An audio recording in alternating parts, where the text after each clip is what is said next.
Тура бір жылдан соң Екібастұз өңірінде Қарақат Абдилдинаның әсем дауысы өнер мәдениет үйінің сахнасында қайта шырқалды.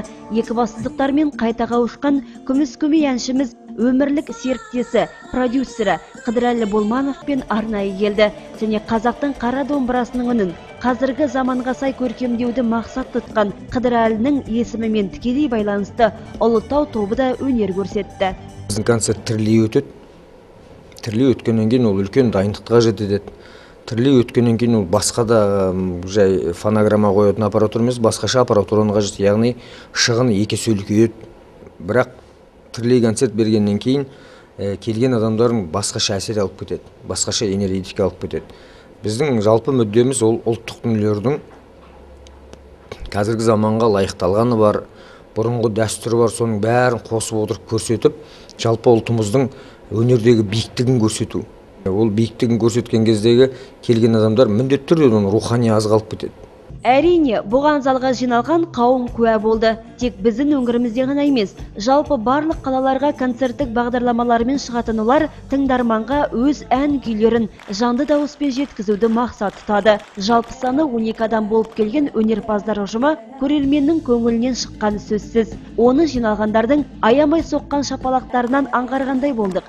Және әншінің көрерменге берер бағасы да бар. Көрермендердің ықыласы, ниеті, өздерінің қол шапалағы менен жақсы қабылдап жатыр, қарсы алып жатыр.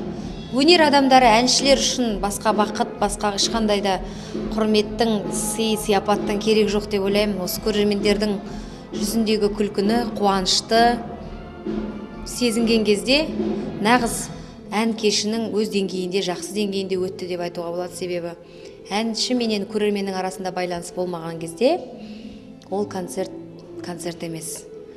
Қазақстандықтардың сүйіп тыңдайтын әншісіне айналған Қарақат Абдилдина концерттік бағдарлама барысында қазақ халқының әндерін қазақтың қара домбырасымен ғана емес, сондай-ақ үні өте нәзік, құлаққа жағымды, шертпелі музыкалық жетіген аспабымен де шырқады.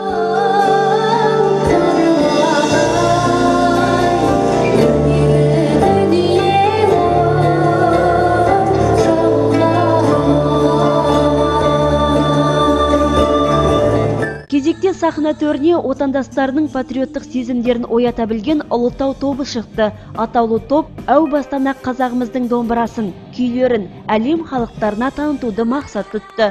Ғажайып әуен, ерекше стиль, аспапта асқан шеберлікпен ойнау, міне осының бәрі қосылып топты әйгілі етті. Биыл атаулы топ 10 жылдығын атап өтпек. Осы уақыт ішінде олар үлкен нәтижелерге қол жеткізе білді. Әрине, бұл тек музыканың ғана арқасында емес, сонымен қатар жобаның жеңісі мен жетістігі үшін аянбай еңбектенген продюсердің арқасында.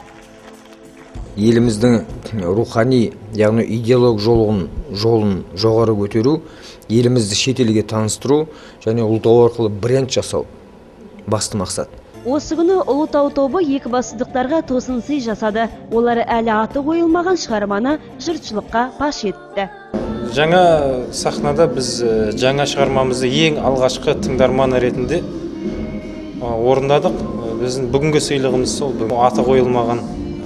Егер де елден ұсыныс түсіп жатса, шығарманың атын қою өте қуанышты боламыз. Елдің өзі қойсын дедік. Келгенімізде өте қуаныштымыз, өйткені осы қала деген жылы қарсы алады, шапалақты аямайды деген сияқты. Ұлытау өздерінің музыкасын қай жерде орындаса да еліміздің бір бөлшегін қалдырып отырады. Өйткені топтың орындауындағы әуендердің тыңдарманның қай тілде сөйлегеніне қарамастан жүрегіне жол таба алатын қасиеті бар. Үлкен әсерде қалған екібастұздықтар өнерпаздардың тағы да келулерін тағатсыздана күтері сөзсіз.